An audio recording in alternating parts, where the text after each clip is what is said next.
So this is going to be the cockpit analysis for the Piper Navajo PA31-350. We're going to have our airspeed indicator here. This is going to be a non-gyroscopic instrument. We have our artificial horizon, which is. We have our altimeter.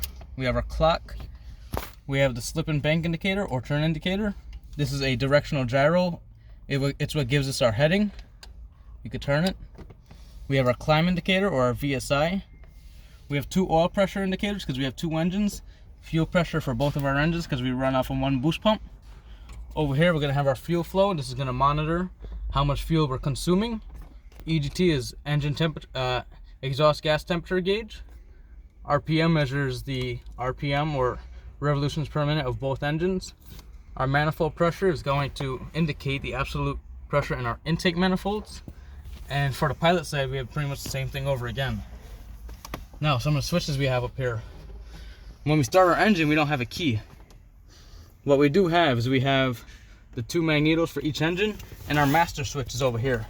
As you can see, this will turn on. You start both engines left and right separately.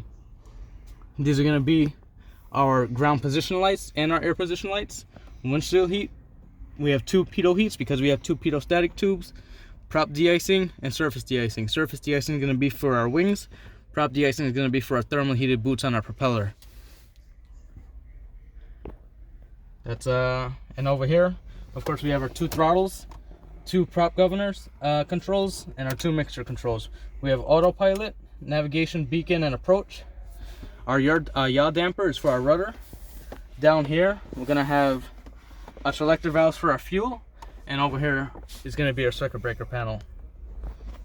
Any questions? Nope. Over here is gonna be our avionics bus circuit breaker panel for our avionic light displays over here. What about these? So these are gonna be when you're tuning at the different frequencies for radios. As you can see, we have ADF, we have DME, navigation and communication.